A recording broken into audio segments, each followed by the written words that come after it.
Ubislop had an absolutely dire current year and desperately needs a win, which they're not going to get. And I'm not convinced AssCreed Shadows is going to be it. It's not. It's already dead. Like the only thing keeping it alive in the normie public is as a meme.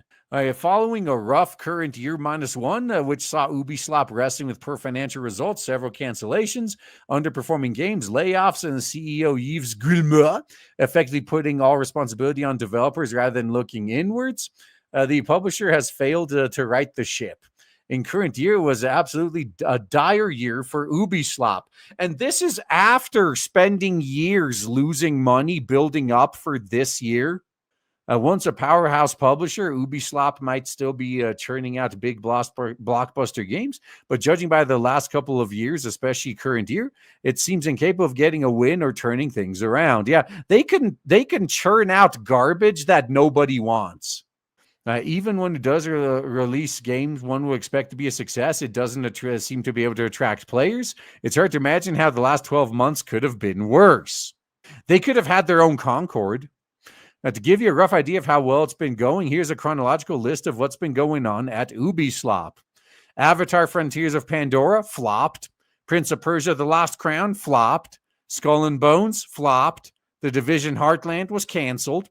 Prince of Persia, The Sands of Time was pushed back to current year +2, maybe outright canceled by now. Soy Wars Outlaws, flopped. AssCreed Shadows was delayed until next year, probably after the pre-order numbers, flopped. Lost Crown team was disbanded. XDefiant is shutting down. Man, so apparently the developers released all the content they had saved up for future XDefiant releases. And now everyone was like, man, this is probably going to be like, this game was actually pretty good. But now they're not going to bring it back. They killed it. French employees went on strike. They're going to get fired. Ubislop reportedly up for sale. Yeah, so I've also heard that the French government would prevent any sort of Chinese takeover of Ubislop. So even if they wanted to use China as an out, they won't be able to. 744 staff have been laid off since October current year -1. It's not great. No, I disagree. I think this has been one of the best years for gaming. Because maybe now these developers will finally get the fucking hint and make things we actually want. I know it's a long shot, but it's possible. At the heart of these issues is the simple fact that Ubislop's games don't start cutting it in the sales department anymore. And they're not cutting it in the sales department because they're not cutting it in the quality department. Or making shit players actually want department. Even the huge open world games that were once the publisher's bread and butter. Yeah, the problem is they beat that dead horse too much. They over milked the whole Ubislop open world formula. The Avatar, which launched in December, current year -1, should have been an easy win given the inexplicable popularity of James Cameron's middling movies. Oh, shots fired! But reportedly failed to leave a mark. I left a skid mark. At least by Ubislop standards, and saw significant price reductions shortly after launch. Skull and Bones followed shortly afterwards. Yeah, you know that game where your ship has a stamina bar? Yeah, that's Skull and Bones. While Ubislop is still maintaining it, the reception was cold as the North Sea. After countless delays, the game was a mediocre open-world piracy game that didn't come close to capturing the seafaring fun of its inspiration, Black Flag. Everything about it screamed that it was a game that would have been canceled if Ubislop didn't have a funding deal with the Singaporean government. I doubt those updates will keep on rolling in after next year. Yeah, they're probably, I think they sold a version of the game that had like a years of DLC, basically a season pass. And they need to deliver on that, or else they'd have to give refunds. But once they do what they promised, they don't need to keep it around any longer. I don't think anyone had high expectations for Skull and Bones, but Soy Wars Outlaws was another matter. If you guys listened to actual gamers, you would have known that was going to flop long before it flopped. An open-world Soy Wars game starring a smuggler and her two pals, a cute critter and a taciturn droid, should have done gangbusters. Now, maybe if Star Wars wasn't a dead brand, maybe it would have then. Like if this game came out like 10 years ago, it might have done well. Especially since it threw out so much of Ubislop's open world bloat. I loved it, but it underperformed, and Ubislop ended up pushing it out on Steam early to try to claw back some cash. Yep, and selling it at a discount. Honestly, Outlaw's performance suggests that Ubislop is just screwed. It managed to correct a lot of legacy issues with the publisher's open world model, tapped into some of the coolest elements of a galaxy far, far away. And while it did have performance issues at launch, it's a hell of a looker. It's been it's the best thing Ubislop's released in ages, but not enough people cared. Well, because you went the full-blown mansion Western female video game character route that turned a lot of people off. And second, it's a dead brand. No one cares about Star Wars anymore. I'm not going to blame Ubislop for that one. That's Disney's fault. Disney killed Star Wars. But if Ubislop was relying on the Star Wars brand to sell this, it's not going to happen. Vocal minority lambasted the game for being woke. Oh, you mean the majority? Yeah, I love it how the vocal minority calls us the vocal minority. I think with the amount of us with non-binary wallets prove who the majority is. I guess because as a female protagonist, yet no one called Stellar Blade woke. That's kind of odd. I had a female protagonist. Or because fighting fascists is bad now. Maybe it's because it's a game where you're supposed to be a gangster and yet it doesn't let you do any gangster things. It's all nonsense, of course. These toxic weirdos don't have enough cachet to move the needle. Yes, you're figuring it out. The small toxic minority on YouTube that you're referring to, yeah, they don't. And I've said this too. This shows how bad you fucked up. Yes, people like me, for example.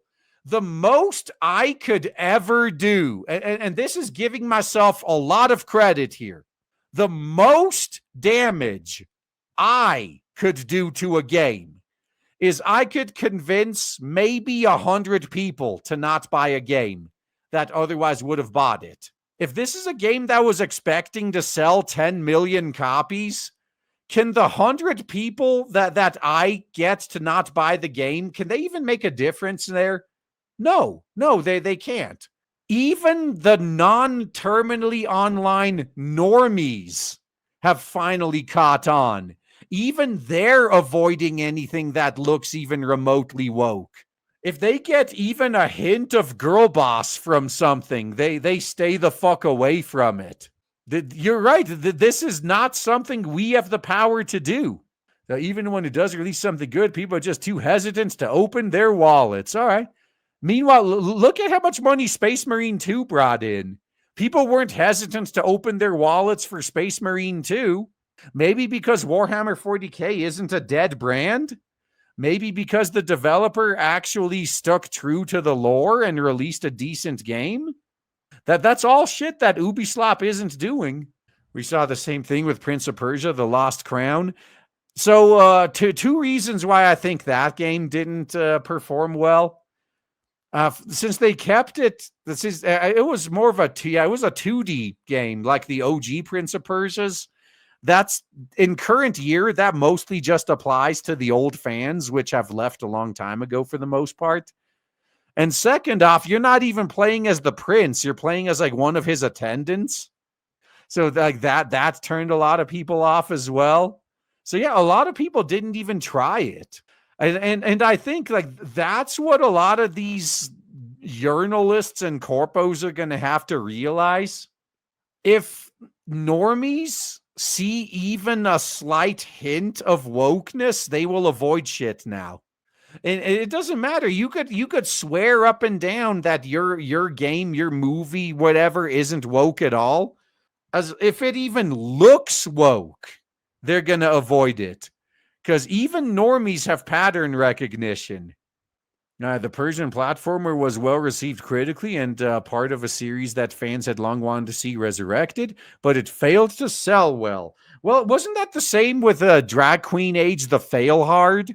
That game was well received critically too, until the critics all changed their minds when they saw no one bought it. Kind of weird.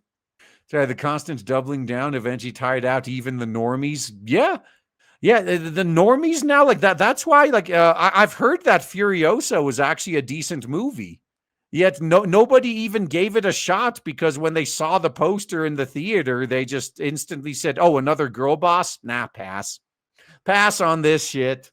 Yeah, 2D Prince of Persia is good, just not with a Killmonger stand-in. Yeah, well, the whole 2D platformer market is oversaturated right now anyway, and has been for years, for decades even. It's tough, man. It's I'm not saying there's no good 2D platformers out there before anyone starts reading about that. It's very fucking hard to break into that market. Ah, okay. So you're saying our sides did more damage than just their followers avoiding the woke games. What do these people do? They double down in their particular Perpetua Online. Yeah, they saw your videos, it got mad and doubled down. Now, I wish I had that kind of power. Like I wish that one of these developers could point to me in particular and say, "Oh yeah, I saw one of Raging Golden Eagle's videos, and I decided, man, fuck that chud. I'm gonna make my game extra woke just to own him." I wish I had that kind of power and reach and influence. I know I don't, but it would be fun if I did. Especially since my reply would be, "So you literally killed your game just to own me? Man, you sure showed me, yeah, who wasn't going to buy it anyway, and who was only milking your dog shit for content. Man, you sure showed me. What am I going to do? How will I recover?" Sequel plans were scrapped and Ubislop disbanded the team. Yeah, I think most of the team were transferred to other departments, though, so it's not like they fired everybody. One of the excuses reportedly wheeled out by Ubislop to explain the scrap sequel was that it might cannibalize sales of the original, which absolutely makes no sense at all, especially in light of the fact that Lost Crown was the second 2D Prince of Persia game to come out in current year. The first being the Rogue Prince of Persia and early access roguelite. Meanwhile, Ubislop is still struggling to remake current year minus 21s. Oh, God. Prince of Persia. Prince of Persia, The Sands of Time is old enough to drink now. Doesn't that make you guys feel old? A game that's announced in current year minus 4, expected to appear in current year minus 3. Now it's due in current year plus 2. Development has already been rebooted once. 4 studios have been involved. They can't figure out how to make this work after this long. I don't think we should be holding our breath. Now, for all we know, maybe it's actually going to be a masterpiece. Maybe when they rebooted the development, it was going the woke route, and they decided, nope, this shit ain't going to work. Let's start over while we have the chance. And maybe it's actually going to be good. So these days, it's pretty common for big publishers to have a few live service games in their pocket to keep generating cash and prop up future development. Yeah, most of those are failing too. Squeenix, for instance, has been able to weather disappointment after disappointment thanks to Final Fantasy XIV. Oh, and now Final Fantasy XIV is apparently a disappointment. I don't really see I don't think I've seen anybody saying good things about the new expansion. I've seen some people be neutral about it. Like the nicest thing I've heard is like, it's not that bad. When that's the nicest thing anyone has to say about your shit, you know there's a problem. Like, you know it's bad. And you're like, I mean, it was okay, I guess. I forget how to do the rewind thing. Yeah, that might be too hard. Like, that's not something that's by default built into the Unreal Engine. So the developers would have to make that themselves, and all of their talented developers left a long time ago. Yeah, maybe that's the reason that they needed an extra 2 years. No, actually, 5 years. They need an extra 5 years to figure out how to do a mechanic that their predecessors figured out 21 years ago. Oh, this is good, man. Ubislop has had some success thanks to For Honor, The Division, and Rainbow Six Siege, but has been struggling to replicate this lately. Yeah, yet another example for everyone preferring to play the old games. In current year minus 4, Ubislop attempted again to battle royales launched out of the blue. Hyperscape was quickly forgotten by pretty much everyone and was killed off in current year minus 2. Dude, I I barely even remember it. Like, I think I saw an ad for that game like once and then nothing. And then the next I heard of it, it was getting shut down. Same year, it launched Roller Champions, a free-to-play future sports romp I guarantee you haven't thought about in 2 years. That's if you'd even heard of it at all. I actually know what that game is. That might have been fun if it was handled properly. It's still going, apparently, but it's hardly a feather in Ubislop's cap. With Skull and Bones failing to make a splash. Oh, it made a splash like when you shit and the turd makes a splash in the toilet. Yeah, it made a splash. Ubislop really needed XDefiant to do numbers. It was always going to be an uphill battle, though. Ubislop mascot shooter trying to compete with Call of Duty. Yeah, that's a toughie. Jake had fun with it, but it struggled to reel in players. No, look, XDefiant ran into the same problem Halo Infinite did. It did not struggle to rein in players. It struggled to retain players. It got massive numbers right out of the gate. It had a good word of mouth. It had good hype. Everyone was talking about it. Everyone that played it liked it. And then everyone just quit playing it. Like, it failed to retain players. It didn't fail to reel them in. It succeeded there. Yeah, to the point that Ubislop started trying to tempt folk with in-game cash. Amid all of this, XDefiant's executive producer claimed the game was absolutely not dying. A few months later, Ubislop announced it was, in fact, dying. Yeah, that's how they always do that. It's just like layoffs. No, we're not going to have any layoffs. Where'd you hear that? That's an unfounded rumor. We're not having any layoffs. And then a week later, yeah, you're being laid off. It's not accepting new players. Existing players can't buy anything and will finally be put to pasture in current year +1. Oh, I think it's even worse. Like, even if you have the game, even if you are an existing player, you can't re-download the game, apparently. So even if you're an existing player, if you deleted the game off your hard drive, there's nowhere to re-download it from. I mean, I'm sure you could find it on the 7 Seas, but yeah, they're making it difficult. Yeah, not layoffs, downsizing, or restructuring. No, it's right sizing. Yeah, that's what it is. It's right sizing. At least AssCreed Shadows was cooming. Yeah, don't you guys remember that throughout all year? Oh, just wait till XDefiant. That's going to change everything. Oh, just wait till AssCreed comes out. That's going to change everything. Oh, or rather, Soy Wars Outlaws. Now it's, oh, just wait. AssCreed's going to save the business. No, it's not. It's already dead. Unless they completely rewrite the game with an actual Japanese main character, it's not going to happen.